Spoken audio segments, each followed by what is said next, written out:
వందనాలు కలుగును గాక. మరి యొక్క దినము దేవాతి దేవుడు నాకు ఇచ్చిన ఈ అవకాశం బట్టి మీ అందరికీ వందనాలు తెలియచేస్తూ ఉన్నాను. ఈ దినము మత్తయి వ్రాసినటువంటి శుభవర్తమానము 25వ అధ్యాయము. మత్తయి వ్రాసినటువంటి శుభవర్తమానం 25వ అధ్యాయము 45వ వచనాన్ని ఒకసారి చదువుకుందామమ్మా. అందుకాయన, ఈ మిక్కిలి అల్పులైన వారిలో ఒకనికైనను మీరు ఇలాగు చేయలేదు గనుక నాకు చేయలేదని నిశ్చయముగా మీతో చెప్పుచున్నానని వారితో అనెను. హల్లెలూయా. దేవుడు ఈ వాక్యమును దీవించునుగాక. మరి ఒకసారి నేను చదువుతూ ఉన్నాను, వినండి. అందుకు ఆయన, ఈ మిక్కిలి అల్పులైన వారిలో ఒకనికైనను మీరు ఇలాగు చేయలేదు గనుక నాకు చేయలేదని నిశ్చయముగా మీతో చెప్పుచున్నానని వారితో అనెను. ప్రార్థన చేసుకుందామండి. మహాపరిశుద్ధుడవు, సర్వశక్తివంతుడవు, దయామయుడవు, కరుణామయుడవు అయిన మా తండ్రి, నీ ప్రేమకు వెలలేని స్థుతులు, స్తోత్రములు, ఘనత, మహిమ మీకే చెల్లించుకొనొచ్చు ఉన్నాం. ఈ యొక్క ఉదయకాలములో నీవు మాకు నేత్రాశను బట్టి, జీవపు డంబమును బట్టి, అయా మా శరీరాశలను బట్టి నీ వాక్యము ఎంత గొప్పదో, నిజముగా అది మా జీవితముని ఏ విధముగా మార్చగలుగుతుందో నా ప్రభు నీ దాసుని ద్వారా బయలుపరచి, అయా నీ వాక్యము సత్యమని, అట్టి వాక్యమును మేము నా ప్రభువ అనుసరించబద్ధులమై ఉన్నామని మా జీవితంలో నెరవేర్చుకొనవలనని మమ్మలను హెచ్చరించినందుకు మీకు వందనాలు. అయా దీనదాసుడను నా ప్రభువ, అత్యంత అల్పమైనటువంటి వాడను.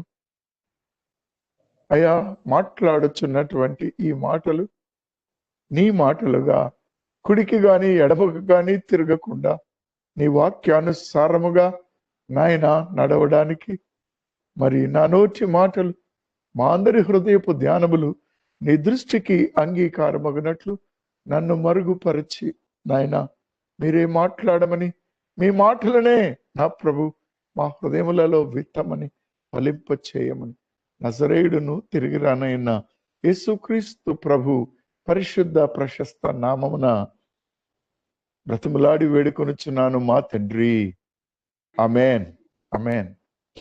ప్రేమైనటువంటి వారలారా, ఈ యొక్క ఉదయ కాలంలో మరొకసారి దేవాతి దేవుడు నాకు మాట్లాడడానికి అవకాశం ఇచ్చినందుకు వందనాలను తెలియచేస్తున్నాను. మీ అందరికి కూడా శుభములు తెలియచేస్తూ ఉన్నాను. చదవబడినటువంటి వాక్యము మనందరికీ కూడా సుపరిచితమైనటువంటిది. అనేక పర్యాయములు దీని మీద ధ్యానము చేసి ఉంటాం. అందుకనే ఈ దినము నా ధ్యాన అంశము విశ్వాసము క్రియలు, విశ్వాసముతో కూడిన క్రియలు అనేటువంటి మాట మీద మాట్లాడడానికి దేవుని చేత ప్రేరేపింపబడి మీ ముందుకు వచ్చి ఉన్నాను గనుక ఇక్కడ ఒక మాటని మరలా నేను మీకు జ్ఞాపకం చేయాలని ఆశపడుతున్నాను. అందుకు ఆయన, ఈ మిక్కిలి అల్పులైన వారిలో ఒకనికైనను మీరు ఇలాగు చేయలేదు గనుక నాకు చేయలేదని నిశ్చయముగా మీతో చెప్పుచున్నానని వారితో అనెను. ఏమిటి ఈ క్రియలు, ఏమిటి ఈ క్రియలు అనేటువంటి మాటను ఒకవేళ మనము గనుక తెలుసుకొనగోరినట్లయితే ప్రియులరా, ఇక్కడ 44వ వచనములో, అందుకు వారును, ప్రభువా మేమెప్పుడు నీవు ఆకలి కొని ఉండుటైనను, దప్పిక కొని ఉండుటైనను, పరదేశివై ఉండుటైనను, దిగంబరివై ఉండుటైనను, రోగివై ఉండుటైనను, చెరసాలలో ఉండుటైనను చూచి నీకు ఉపచారము చేయకపోతేమని ఆయనను అడిగాను. ప్రేమైనటువంటి వారులారా, ఈ యొక్క మాటలు మనము క్షుణ్ణంగా 2వ వచనము నుండి, నేను ఆకలి గొంటిని మీరు నాకు భోజనం పెట్టలేదు, దప్పికొంటిని మీరు నాకు దాహమే లేదు, పరదేశినై ఉంటిని మీరు నన్ను చేర్చుకొనలేదు, దిగంబరినై ఉంటిని మీరు నాకు బట్టలు ఇయ్యలేదు, రోగినై చెరసాలలో ఉంటిని మీరు నన్ను చూడ రాలేదు అని చెప్పాను అనేటువంటి మాటను మనము ఇక్కడ గమనించినట్లయితే ఒక మాట మన జీవితంలో మనము గుర్తుపెట్టుకోవాలి.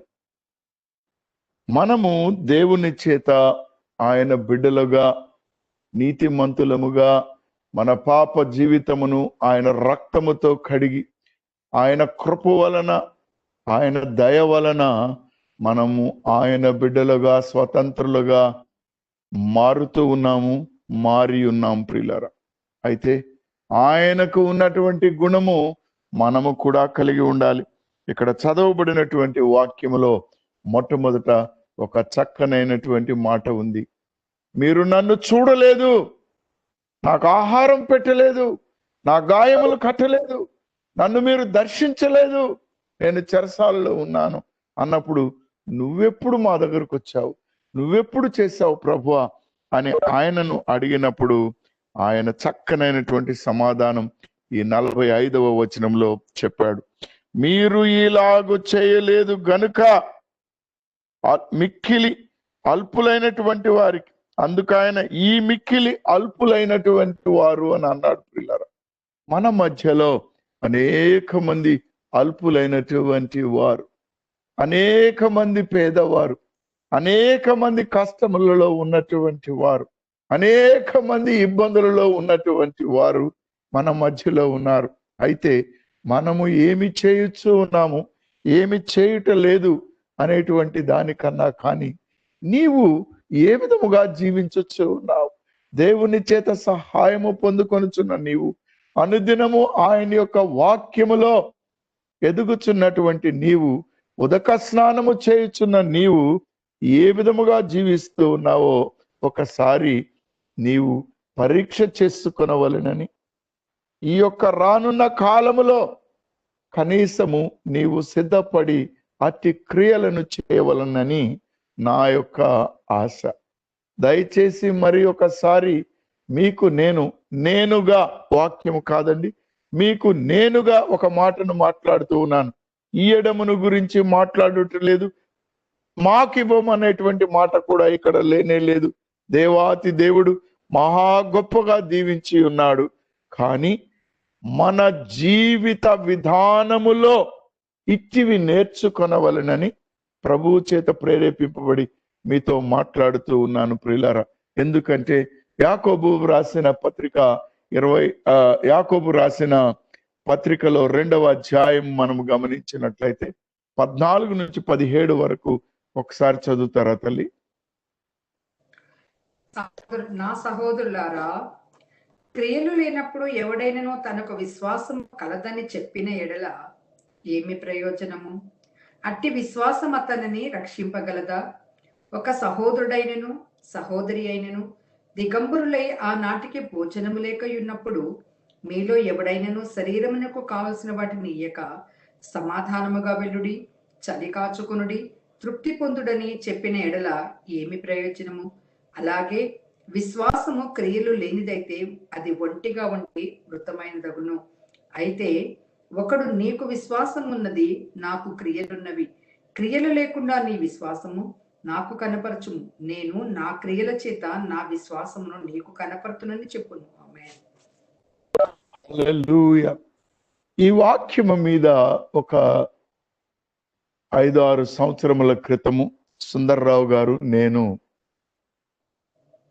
ధ్యానము చేయడం జరిగినప్పుడు సుందర్రావు గారు చక్కనైనటువంటి ఒక మాటతోటి దేవునిని విశ్వసించుటయే క్రియ అనేటువంటి మాటను చెప్పుకొని వచ్చారు. అది నిజమే, వాక్యానుసారమే. కానీ ఇక్కడ ప్రత్యేకముగా ఉన్నటువంటి కొన్ని మాటలు నన్ను ప్రేరేపించాయి. దానికి కారణము ఏమిటి అని ఒకవేళ అడిగితే, అట్టి స్థితిలో అంటే ఈ మిక్కిలి అల్పులైన వారిలో అనేటువంటి మాటలో ఒకనాడు నేను అల్పుడునిగా ఉన్నప్పుడు విశ్వాసముతో కూడినటువంటి క్రియల వలన ఈ దినము నేను ఈ స్థితికి వచ్చాను గనుక అట్టి క్రియలు విశ్వాసులలో కూడా ఉండుట మంచిది అని ఎంచి ఈ దినము మీతో నేను మాట్లాడుతూ ఉన్నాను తప్ప మరి ఒకటి కాదు ప్రియులారా. కాబట్టి మన జీవితములలో కూడా క్రియలు, మంచి క్రియలు అనేటువంటివి మనము నేర్చుకొనడము మనకు మంచిది. ఎందుకంటే మత్తయి వ్రాసినటువంటి శుభవర్తమానము 5వ అధ్యాయము 16వ వచనంలో ఒక మాట ఉన్నది చూడండి. చక్కనైనటువంటి మాట ప్రియులారా. మనుష్యులు మీ సత్క్రియలను చూచి పరలోకమందున్న చూడండి, గమనించండి. మనుష్యులు మీ సత్క్రియలను చూచి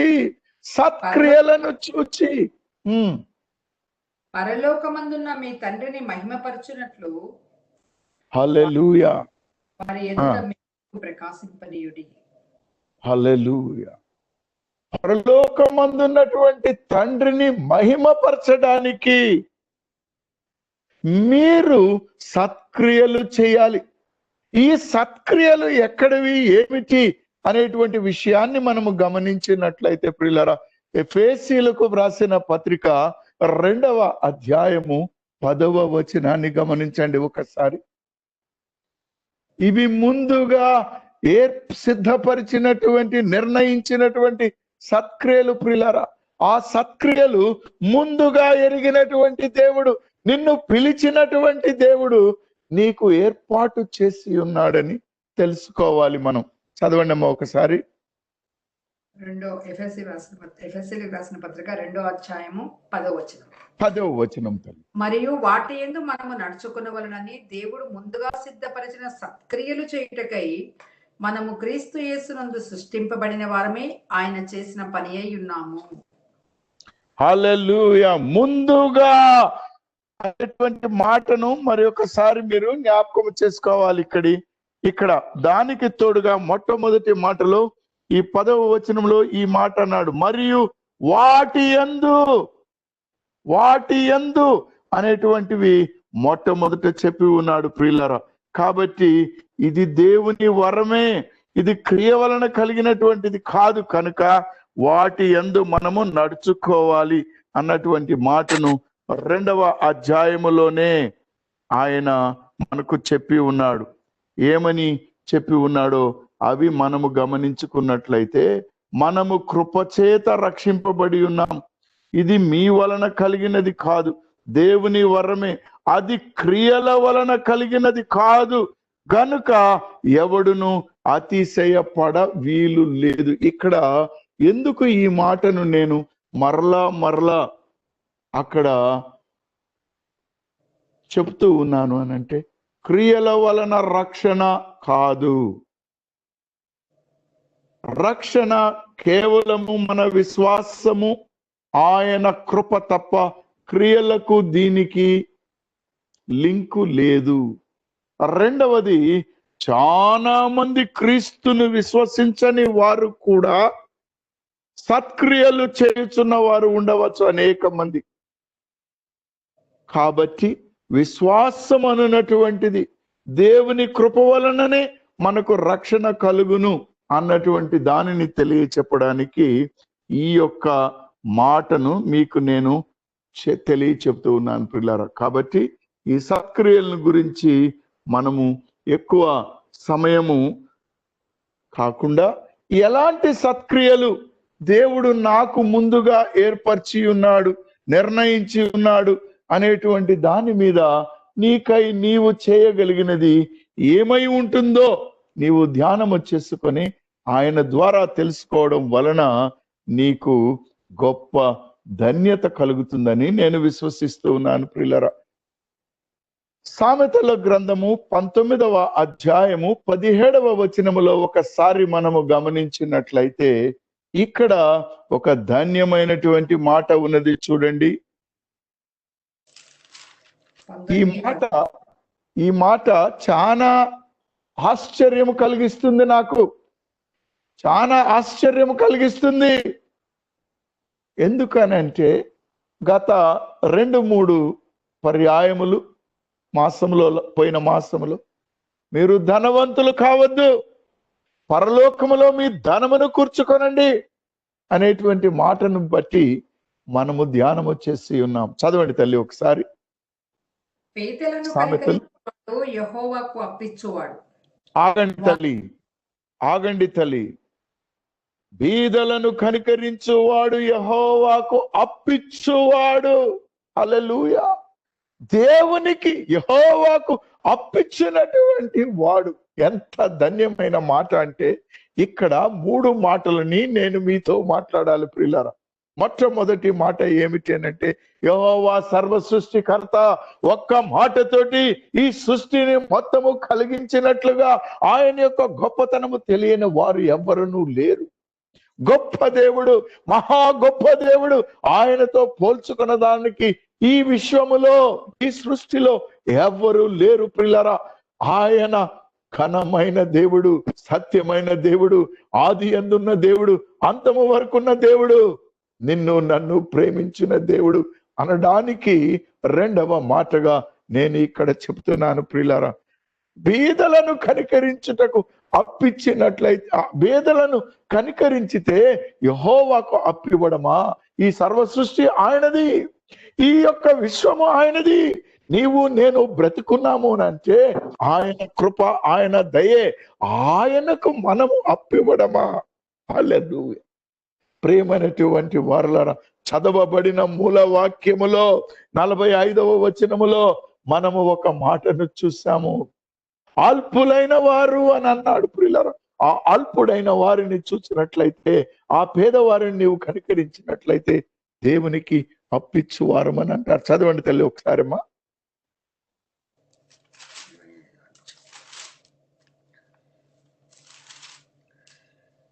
అందుకు వారు 40 అందుకు ఆయన అది కాదు తల్లి. సామెతలు 19:17 పూర్తిగా చదవమన్నాను. అందులో ఇంకొకటి, కనికరించువాడు యెహోవాకు అప్పించువాడు, వాని ఉపకారమునకు ఆయన ప్రత్యుపకారము చేయును. హల్లెలూయా. ప్రత్యుపకారం ఉన్నది. నీవు చేయు ప్రతి మంచి పనికి దేవుని వాక్యానుసారముగా ఆయన చిత్తమును నెరవేర్చినట్లయితే, అది నీవు కనుక చేసినట్లయితే నీకు ప్రత్యుపకారం ఉన్నది అనేటువంటి మాటను నేను ఇక్కడ చెప్పదలుచుకున్నాను ప్రియులారా. అట్టి మంచి పనులలో 1-2 పనులను నేను మీకు జ్ఞాపకం చేసి సెలవు తీసుకుంటాను. ఎందుకంటే మీకు తెలియనటువంటి వాక్యములు కాదు, మీరు చదవనటువంటి వాక్యములు కాదు, కానీ నా జీవితములో అత్యల్పుడుగా ఉన్నటువంటి నన్ను ఇలాంటి మంచి క్రియ, ముందుగా ఏర్పరచబడినటువంటి క్రియ నా జీవితాన్ని నిలబెట్టినది కాబట్టి మరి ఒకసారి మీకు నేను జ్ఞాపకము చేయుచున్నాను. అట్టి క్రియలలో మొట్టమొదటిది నాకు ఆనందం వేసేది రోమీయులకు వ్రాసిన పత్రిక 12వ అధ్యాయము 13వ వచనాన్ని చూడండి తల్లి.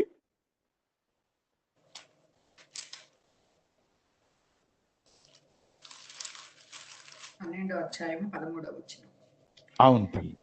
పరిశుద్ధుల అవసరతలలో పాలు పొందుచు ఆతిథ్యము శ్రద్ధగా ఇచ్చుచుండుడి. హల్లెలూయా. పరిశుద్ధుల అవసరములలో పాలి పంచుకొంచు.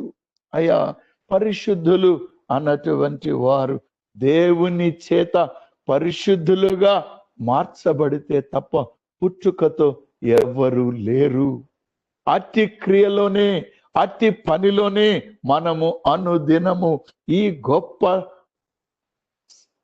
సంఘముగా, ఈ గొప్ప గుంపుగా ఏర్పడి అనుదినము ఆయనను ధ్యానించుకుంటూ చక్కనైనటువంటి సత్య వాక్యములను మనము గమనించుకొనుచు పొందుకుంటూ ఆశీర్వాదం పొందుకుంటున్నాం ప్రియులారా.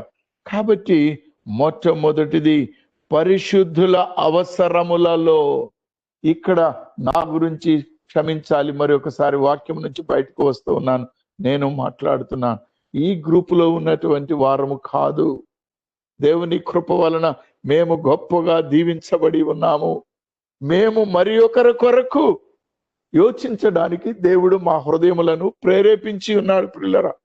కానీ మీరు మీ జీవితంలో అనేక మంది పరిశుద్ధులని చూస్తూ ఉండొచ్చు, కలుస్తూ ఉండొచ్చు. వారి అవసరతలలో కూడా ఏమైనా క్రియ చేయగలిగితే అది ఆశీర్వాదకరమని చెప్పడానికి మాత్రమే ఈ మాటను నేను చెప్తూ ఉన్నాను ప్రియులారా. రెండవది, సరే అవసరత ఏమై ఉండొచ్చో అది మీకు తెలుస్తుంది, వారికి తెలుస్తుంది. ప్రభువు మీ ద్వారా ఏదన్నా క్రియ చేయించినట్లయితే మీరు ఆశీర్వదించబడతారని నా జీవితంలో నేను గత 25 సంవత్సరములుగా కేవలము దేవుని యొక్క సంస్థలు లేకపోతే దేవుని సేవకులకు ఉన్నటువంటి ఏ కష్టమైనా ఏదైనా నా దగ్గరికి నా దృష్టికి వచ్చినప్పుడు నేను నా మోకాళ్ళ మీద కనిపెట్టి దేవుని సహాయమును అడిగి ఆ క్రియలలో వారికి సహాయము చేయడానికి ఎంతగానో ప్రయత్నం చేస్తాను. ఆర్థికమని కాదు, అనేకమైనటువంటి పనులు ఉన్నాయి ప్రియులరా. ఒక్కొక్క సంఘము కట్టుకుంటే వారిని తరిమేటువంటి వాళ్ళు ఉన్నారు, సంఘములలోనే వారికి అడ్డముగా ఉన్నవారు ఉన్నారు.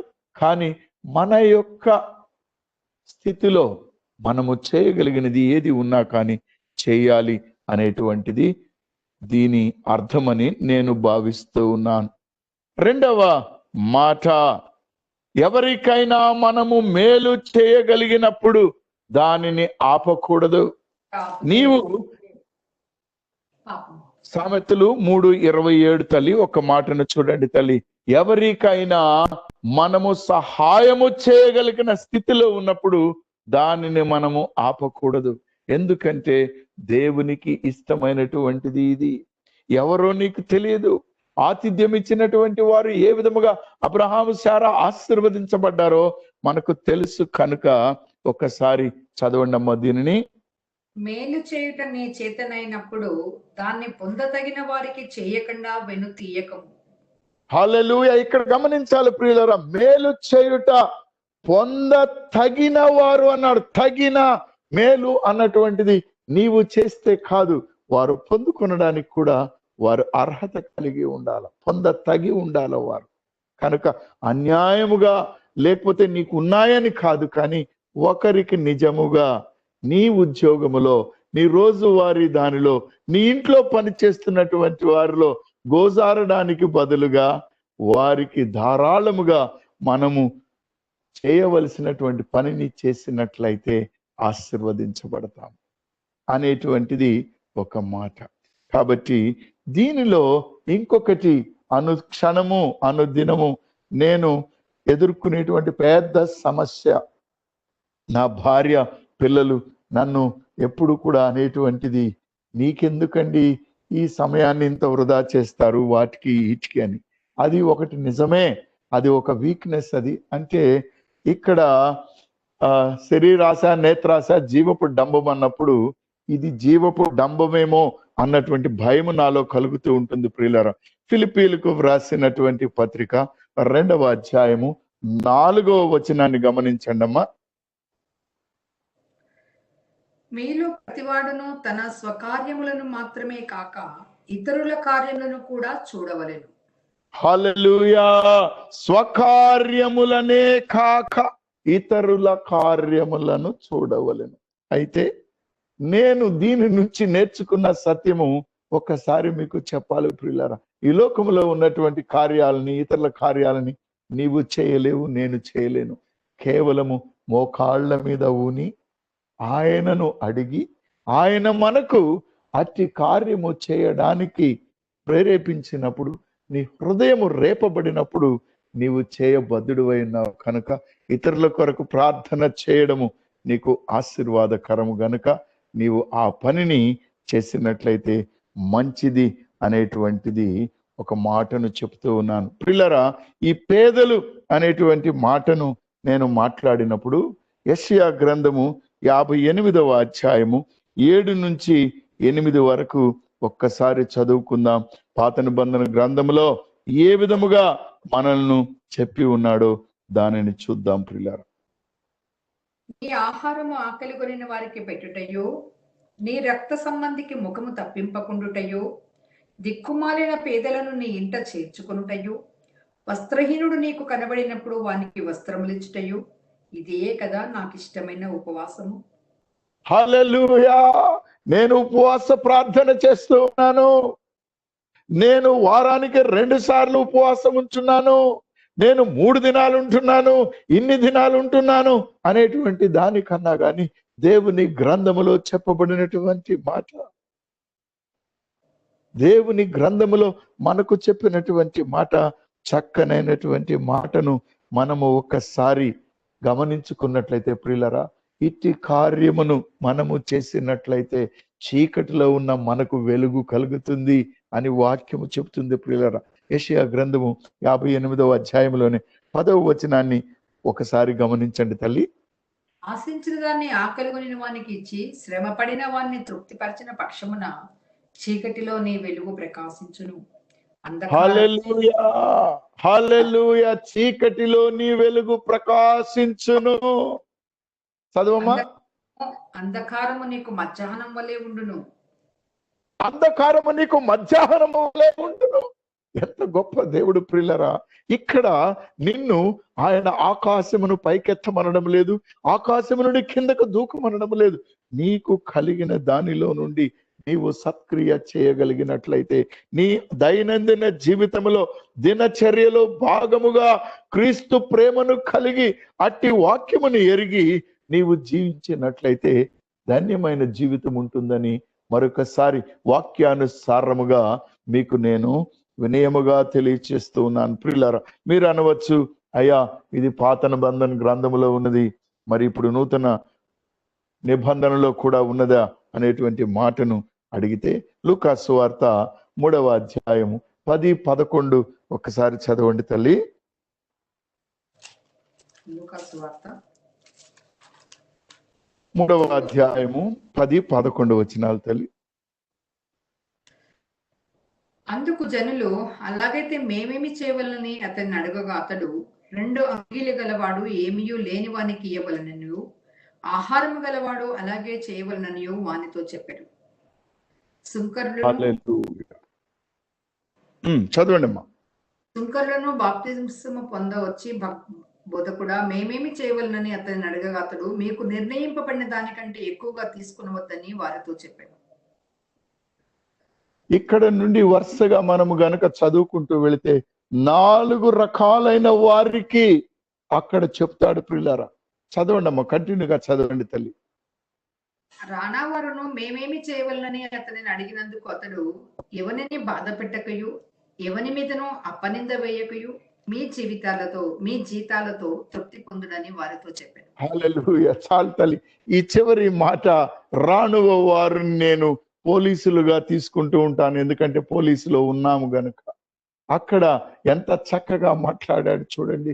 ఇతరులను బాధ పెట్టకయు అపనింద వేయకయు, మీకు కలిగినది, మీకు అర్హత ఉన్నటువంటి జీతములు అంటే లంచాల జోలికి పోకుండా జీవించడం. నిన్ననే మనం ధ్యానం చేసుకున్నాం ప్రియులరా. 15వ దావీదు కీర్తన 5వ వచనంలో చక్కగా మాట్లాడారు, వడ్డీకి ఇవ్వక లంచము పుచ్చుకొనక అనేటువంటి మాటను. అంటే దేవుడు మీకు నిర్ణయించినటువంటి క్రియను మీరు చేయడము గొప్పది ప్రియులరా.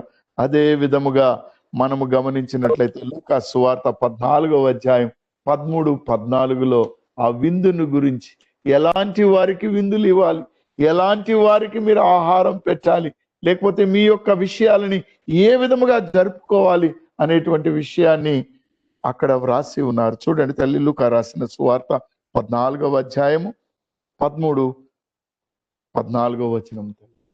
అయితే నీవు విందు చేయనప్పుడు పేదలను, అంగహీనులను, గురుటివాండ్లను పిలిపింపు. నీకు ప్రత్యుపకారము చేయుటకు వారికి ఏమీ లేదు గనక నీవు ధన్యుడవగుదువు.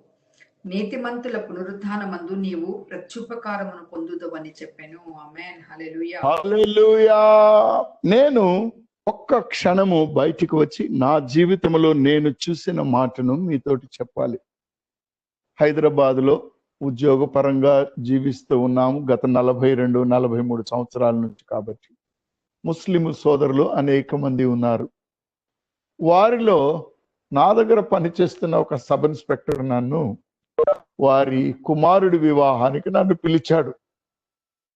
ఆ కుమారుడి వివాహానికి పిలిచినప్పుడు నాకు అయ్యా మీరు ఈ టైంకి రండి అని చెప్పాడు. అంటే ఒక 7-7:30కి ఆయన రమ్మన్నప్పుడు నేను మహా ఆనందంగా అదే టయానికి చక్కగా 7:30కి బయలుదేరి అక్కడ వెళ్ళి దిగితే ఆ హాల్లో ఎవరూ లేరు.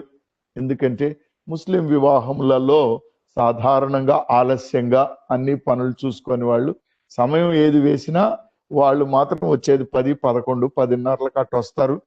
వాళ్ళు చాలా రాత్రి వరకు కూడా నడుస్తుంటుంది ప్రియులారా. ఆ పరిస్థితిలో ఉన్నటువంటి నేను అక్కడికి వెళ్ళిన తర్వాత ఒక బస్సు వచ్చి ఆగింది. ఆ బస్సులో నుంచి దాదాపుగా ఒక 100-120 మంది పిల్లలు దిగారు ప్రియులారా. నంబరు ఒకవేళ తప్పై ఉండవచ్చు, క్షమించాలి. కొంతమంది దిగారు. దిగినటువంటి పిల్లలు చక్కటి బట్టలు వేసుకొని ఉన్నారు. చెడ్డీలు ఉన్నాయి, చొక్కాయి ఉంది, బూట్లు చెప్పులు ఉన్నాయి, వారికి చక్కటి పాద రక్షలు కూడా ఉన్నాయి. వారు రాగానే అందరినీ కూర్చొని పెట్టారు. కూర్చొని పెట్టిన తర్వాత వారికి చక్కనైనటువంటి భోజనం, అన్ని ఆ విందులో ఏర్పరిచినటువంటి భోజన పదార్థాలు వారికి అందరికీ వడ్డిచ్చారు. వారు 1 గంటలో తిన్నారు. తిన్న తర్వాత ఆ స్థలాన్ని క్లియర్ చేశారు, వాళ్ళని పంపించేశారు. అయిపోయింది. నాకు అర్థం కాలేదు. నన్ను 7:30కి పిలిచారు, నాకు అన్నం పెట్టలేదు. ఫంక్షన్ హాల్ ఏమన్నా తప్పు వచ్చానా, నేను ఎక్కడున్నాను ఏంటి అని అనుకుంటూ ఆలోచించుకుంటూ ఉన్న సమయంలోనే వేరే వాళ్ళు కొలీగ్స్ వస్తే అడిగితే, ఏంటండి మనకు అన్నం పెట్టలేదు, ఎవరో పిల్లలు వచ్చారు, వచ్చి తినేసి వెళ్ళారు అంటే, అయ్యా కాదు, ఈ ఎస్ఐ గారికి ఒక అలవాటు ఉందండి.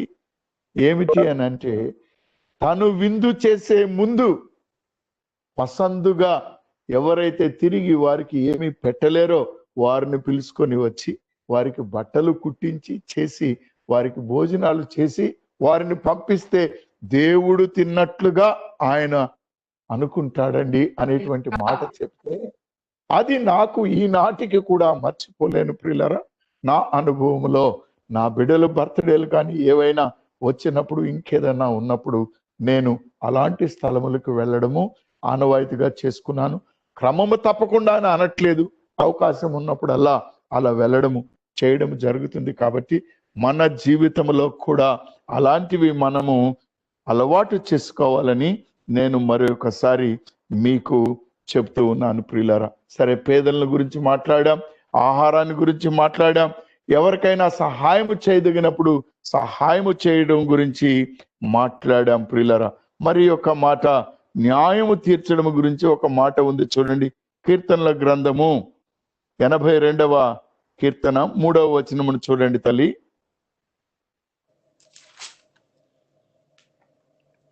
పేదలకును తల్లిదండ్రులు లేని వారికి న్యాయము తీర్చుడి, శ్రమ గల వారికి దీనులకును న్యాయము తీర్చుడి. హల్లెలూయా, హల్లెలూయా. బైబిల్ గ్రంథంలో న్యాయము తీర్చకుడి అని అంటారు, తీర్పు తీర్చకుడి అని అంటారు ఒకరి గురించి. కానీ ఇక్కడ పేదలకు తల్లిదండ్రులు లేని వారికి న్యాయము తీర్చుడి. అన్యాయ లోకములో ఉన్నాము, తోడేళ్ల మధ్య నివసిస్తూ ఉన్నాము. ప్రియమైనటువంటి వారులారా, అన్యాయానికి గురి అవుతున్నప్పుడు, నీ యొక్క దృష్టికి వచ్చినప్పుడు, నీ యొక్క చేతిలో అది ఉన్నప్పుడు, నీవు గనుక అది చేయకపోతే నీ విశ్వాసము వ్యర్థము ప్రియులారా. సరే, రక్త బంధువులకి నీవు చేయకపోయినట్లయితే, లేకపోతే నీ వారికి అన్నాడు, రక్త బంధువులు అన్నాను, క్షమించాలి, తన వారికి చేయకపోయినట్లయితే ఆ విశ్వాసి కంటే భ్రష్టుడు అని అన్నారు. అది నేను మాట్లాడట్లేదు, కానీ ఇక్కడ ఇతరుల గురించి మాట్లాడుతూ ఉన్నాను. ఏమిటి అనంటే, పేదలకు తల్లిదండ్రులు లేని వారికి న్యాయము తీర్చుడి, శ్రమ గల వారికి దీనులకు న్యాయము తీర్చుడి. ఎంత గొప్ప ధన్యమైనటువంటి జీవితమో ఒక్కసారి చూడండి ప్రియులారా. అట్టి జీవితమును కలిగి జీవించాలన్నటువంటి ఆశ కొద్దీ నేను మరొకసారి దీనిని మీతోటి మాట్లాడుతూ ఉన్నాను ప్రియులారా. ఎందుకంటే మనము చేసేటువంటి పనులు ఇతరులకి అన్యాయముగా ఉండకూడదు. యెషయా గ్రంథము 1వ అధ్యాయం 17వ వచనాన్ని గమనించండి ప్రియులారా.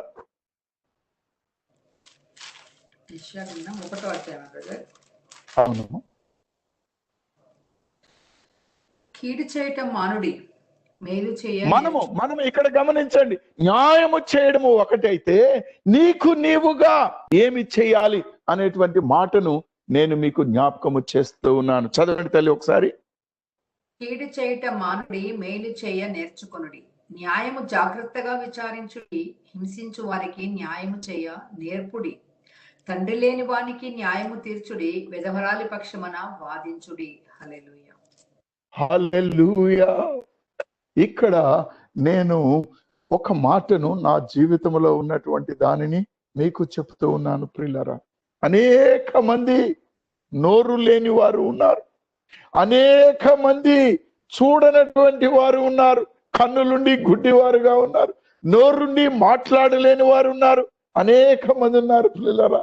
అలాంటి వారికి నీవు న్యాయమును విచారించుట, అట్టి వారికి న్యాయము చేయుట, నీవు అన్యాయము చేయకుండా జీవించుట నీ జీవితంలో క్రైస్తవ జీవితమని, క్రీస్తుని అనుసరించుట అని నీవు ఎరిగి ఉండవలసినటువంటి బాధ్యత మనకు ఉండాలి ప్రియులారా. ఎందుకంటే మనము అదే మాటను మరలా ద్వితీయోపదేశ కాండము 10వ అధ్యాయము 18వ వచనంలో చూడండి తల్లి ఒకసారి.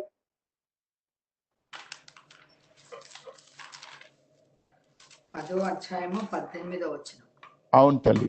ఆయన తల్లిదండ్రులు లేని వానికిని విధవరాలికిని న్యాయము తీర్చి, పరదేశి యందు దయ ఉంచి అన్నవస్త్రములు అనుగ్రహించువాడు. హల్లెలూయా. దేవుడు పరదేశిని కూడా చూస్తూ ఉన్నాడు, దిక్కులేని వారిని చూస్తూ ఉన్నారు, విధవరాలను చూస్తూ ఉన్నారు. ఆయన శిష్యులుగా, ఆయన సేవకులుగా, ఆయనను విశ్వసించిన వారిగా ఉన్నటువంటి మనము కూడా అతి క్రియలను చేయుట మన యొక్క బాధ్యత అని నేను గుర్తు చేస్తూ ఉన్నాను. ఆయన మనల్ని దిక్కులేని వారిగా విడవలేదు. నేను ఒకప్పుడు దిక్కులేనిగా వాడిగా ఉన్నాను, మిక్కిలి అల్పుడుగా ఉన్నాను, కానీ ఆయన ఒక మాట నన్ను ధైర్యపరిచి బలపరిచి చేశాడు. ఈ క్రియ ఆయన బిడ్డల ద్వారా, ఆయన యొక్క వాక్యమునకు విధేయత చూపిన వారి ద్వారా ఆ మిక్కిలి అల్పుడునైనటువంటి నన్ను ఈ దినము ఆదరించాడు అనేటువంటి మాటను చెప్తూ ఉన్నాను. యోహాను రాసిన సువార్త 14వ అధ్యాయము 18వ వచనంలో మనము గమనించినట్లయితే, మన పరిస్థితులు ఎన్నన్నా కానివ్వండి, ఈ లోకంలో తోడేళ్లునియండి, నీ స్థితి ఏమైనా కానివ్వండి, కాకుల చేత ఆహారము పంపినటువంటి దేవుడు ఏ కష్టమును రాకుండా నిన్ను నన్ను కాపాడుతాడు ప్రియులారా. నీవు చేసే క్రియ వలన నీ చేతిలోనిది పోతుందేమో అన్నటువంటి భయం నీకు అక్కర్లేదు. పేద విధవరాలను చూడండి, లాజరును చూడండి, వారు ఎంత ఘనముగా పని చేసుకుంటూ వెళ్ళారో. కాబట్టి జక్కయ్యను చూడండి, వారు ఎంత ఘనముగా పని చేసుకున్నారో మనము ఆలోచించుకున్నట్లయితే వారు ఆశీర్వదించబడ్డారు ప్రియులారా. అట్టి ఆశీర్వాదమునకు మనము పొందుకోవాలంటే దేవుడు మనల్ని అనాథులుగా విడవలేదు. సంఘములను పోషించుటలో కొరింథీయులకు వ్రాసిన పత్రిక 2వ కొరింథీయులు 8:9 మనము గమనించినట్లయితే ప్రియులారా, కొరింథీయుల యొక్క విశ్వాసము ఏ విధముగా సంఘము కొనసాగడానికి వారు జీవించాలనో మనము అక్కడ చూసి ఉన్నాం ప్రియులారా. 2వ మాట ప్రముఖముగా నేను లూకా సువార్త 10వ అధ్యాయము 25వ వచనము నుండి చదివితే ఒక మాటను నేను అక్కడ జ్ఞాపకం చేయదలంచుకున్నాను. నేను చూడండి తల్లి ఒకసారి. లూకా సువార్త 10వ అధ్యాయము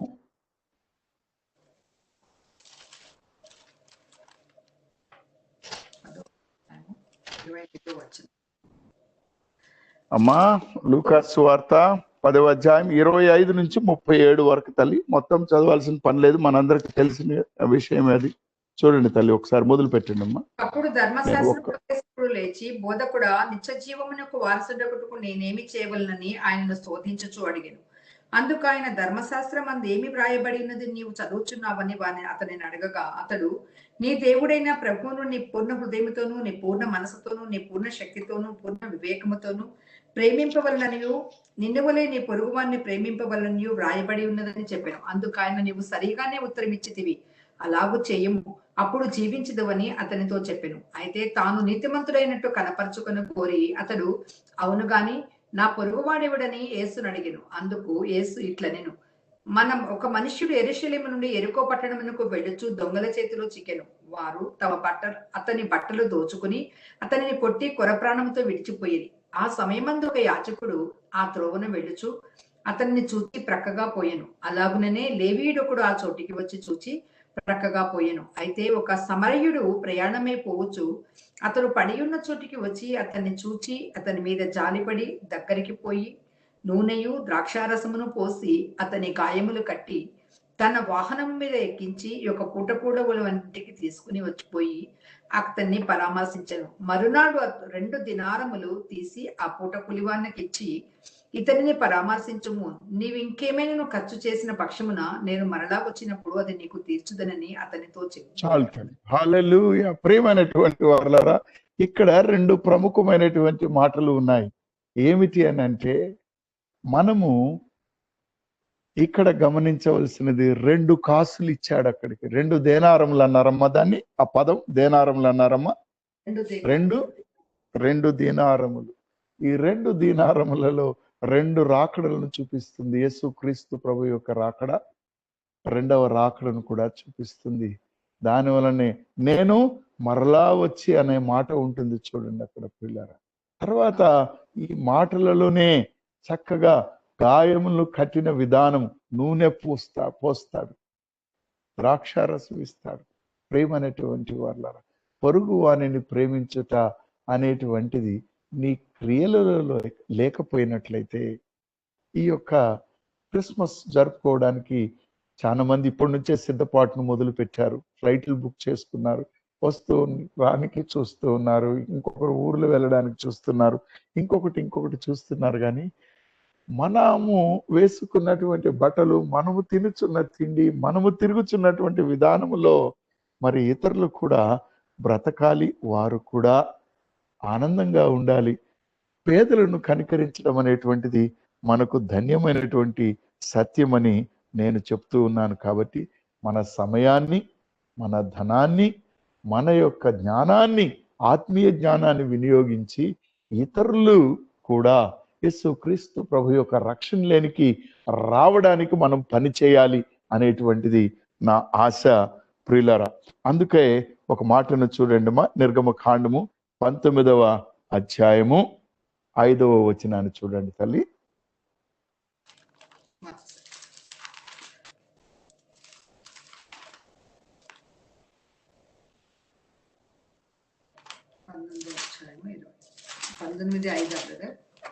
అవును తల్లి.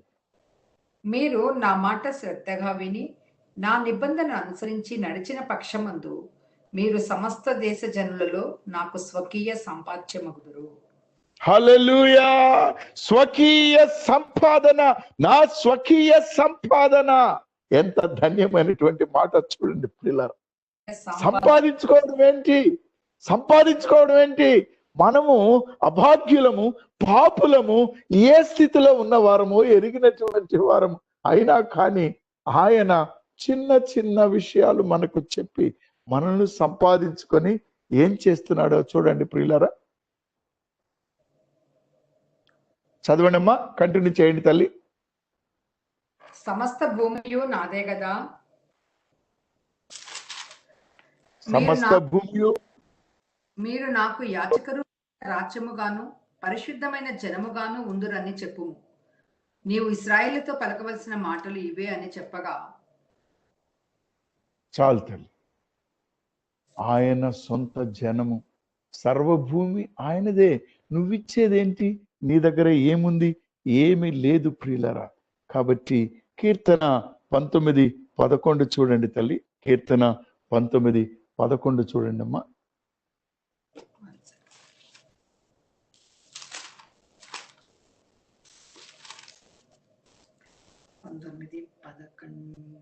వాటి వలన నీ సేవకుడు హెచ్చరిక నొందును, వాటిని కైకొనుట వలన గొప్ప లాభము కలుగును. ప్రియమైనటువంటి వారలారా, మనం మాట్లాడుకున్నటువంటి విషయాలను మనము గమనించినట్లయితే మనము దీవించబడతాం. అట్టి దీవెన మనకు సదాకాలము కొనసాగుతుంది. చివరిగా నేను ఒక మాటను మీకు జ్ఞాపకం చేసి సెలవు తీసుకుంటాను. హెబ్రీయులకు రాసిన పత్రిక 13వ అధ్యాయము 16వ వచనాన్ని చూడండి తల్లి.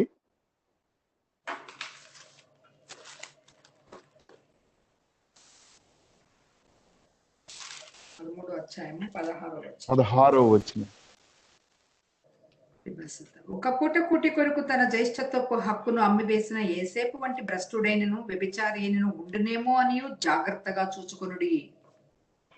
హల్లెలూయా.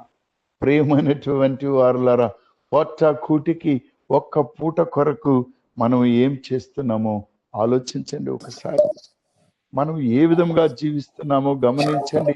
మనలో ఉన్నటువంటి ధన్యమైన సత్యము ఏమున్నదో మనము తెలుసుకొని అట్టి జీవితమును మనము ఆశీర్వాదకరంగా దేవునికి అప్పించి ఆయన దగ్గర తిరిగి మనము ప్రతిఫలం పొందుకునే వారుగా జీవించు జీవితాన్ని దేవుడు మనందరికీ దయచేయును గాక. ఆమేన్, ఆమేన్, ఆమేన్, ఆమేన్. దేవునికి మహిమ కలుగును గాక. మన ప్రభు అయిన యేసుక్రీస్తు నామమున మీ అందరికీ శుభములు కలుగును గాక.